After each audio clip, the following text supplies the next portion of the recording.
औषधियाँ याद करते ही बढ़ा देती हैं, रोगी के उत्साह को प्रबल कर देती हैं, उसकी जीने की भावना को। निश्चित रूप से जो हमें प्राण देने वाला तो वह परमपिता परमात्मा है। इन जड़ी बूटियों के रूप में वो परमपिता परमात्मा का जो अंश है, जो दिव्य गुण है, इन औषधियों में समाया हुआ है। इसीलिए औषधियों को प्राण कहा गया, औषधियों को, जड़ी बूटियों को भगवान कहा गया। ये साक्षात भगवान के रूप हैं औषधियाँ।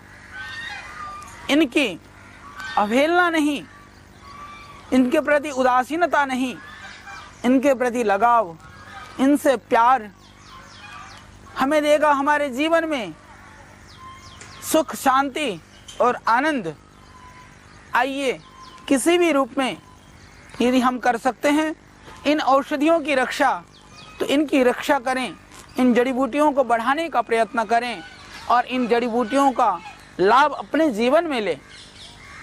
आज हम चर्चा करने जा रहे हैं एक यह पौधा, इसकी 2-3 प्रजातियां प्रायः मिलती हैं।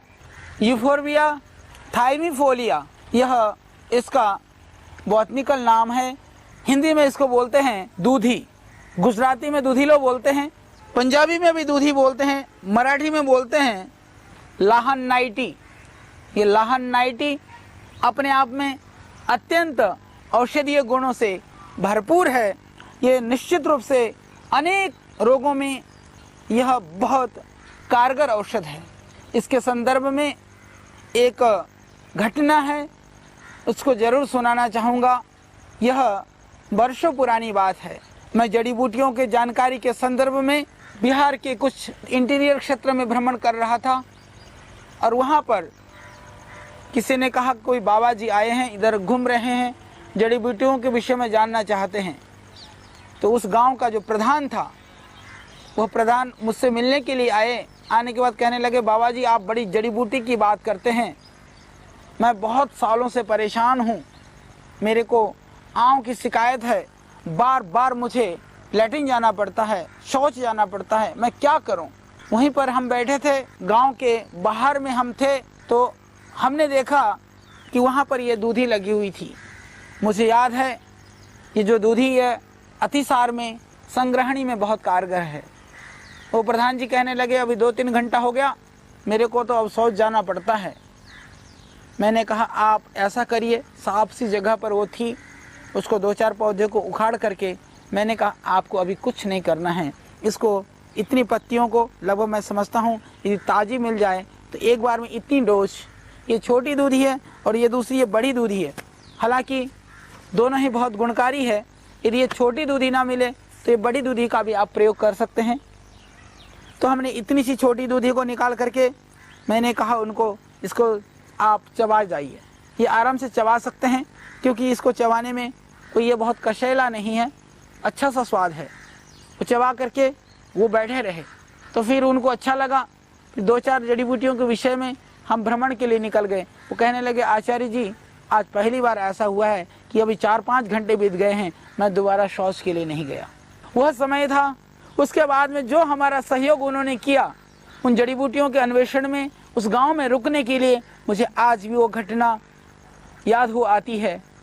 तो एक दूधी यदि मेरे को इस अनुसंधान में, एक मिशन में इस तरह से सहयोगी बन सकती है, तो निश्चित रूप से इस दूधी का प्रयोग यदि आपके आस पड़ोस में जो इस तरह के संग्रहणी जन्य रोगों से पीड़ित हैं, जिनको बार बार शौच जाना पड़ता है, जिनको कोलाइटिस है, एमावाइसिस है और संग्रहणी या प्रवाहिका है, उन रोगियों के लिए यह रामबाण है, एक अचूक औषध है। यदि आपको ताज़ी न भी मिले कोई बात नहीं, इसको आप सुखा करके पाउडर करके रख सकते हैं।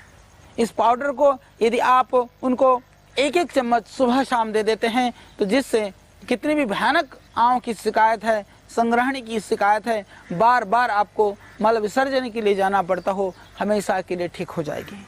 यह बहुत ही दिव्य औषधि है आपके संग्रहणी जैसे खतरनाक और भयानक रोगों के लिए। इसके अतिरिक्त इसके दूसरे बहुत सारे गुण हैं। यदि किसी को भयानक पेचिश की शिकायत हो, ब्लीडिंग हो रही हो, किसी चीज से नहीं रुक रही हो, आप ताजी दूधी को लेकर के पीस करके थोड़ी सी मात्रा में फिटकरी लेकर के उनको पिला दीजिए।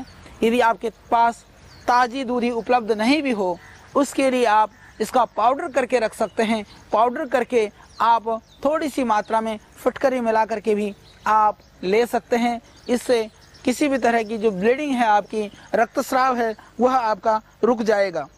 जिनको नक्सीर की शिकायत है, नक्सीर जैसी जो भयानक जो व्याधि है, उसके लिए भी यह बहुत ही गुणकारी है। नक्सीर के लिए इसको आप पीस करके पाउडर करके उसमें मिश्री मिला लें। थोड़ी मात्रा में मिश्री मिला करके यदि आप देते हैं प्रातः सायं उस रोगी को, तो कितनी भी भयानक नक्सीर की व्याधि है उसमें आपको मिलेगा पूरा लाभ, हमेशा के लिए हो जाएगी नक्सीर जैसे व्याधि से छुट्टी। आज हर दूसरा व्यक्ति शक्ति की दवाई ढूंढ रहा है, ताकत के लिए कुछ जड़ी बूटी खोज रहा है। न जाने ताकत कहाँ मिले, बड़े बड़े हॉस्पिटलों में बड़े बड़े डॉक्टरों का चक्कर लगा रहा है।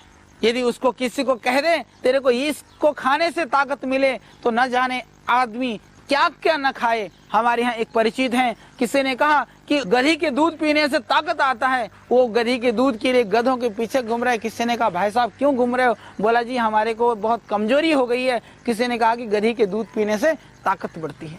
तो आज हमारी एक प्रवृत्ति हो गई है, हम उन कमजोरी के कारणों को भी ढूंढें जिन कारण से हम कमजोर हो गए हैं, हमारे शरीर के अंदर ताकत नहीं रही है, हम क्षीण हो गए हैं। उन कारणों को ढूंढ करके अपने जीवन को नियमित और संयमित बनाएं, यह पहली शर्त है। ऋषि लोग जब सारे रसायनों का वर्णन करने के बाद में, सारे जो पौष्टिक दवाइयों के वर्णन करने के बाद में, ऋषि कहते हैं कि संयम में वह परमम रसायनम, संयम जो है सबसे बढ़ करके रसायन है। तो संयम रसायन से बढ़ करके कुछ नहीं है। तो संयमित रहते हुए और आप अपने आप को, अपनी दिनचर्या को ठीक रखते हुए आप निश्चित रूप से बहुत सारे रोगों से बच सकते हैं। और यदि कमजोरी भी आ गई हो, ये काम शक्ति को बढ़ाने के लिए, ताकत को बढ़ाने के लिए एक बिल्कुल निरापद और सहज उपलब्ध सरल औषधि है, जिसको हम जानते हैं दूधी के रूप में।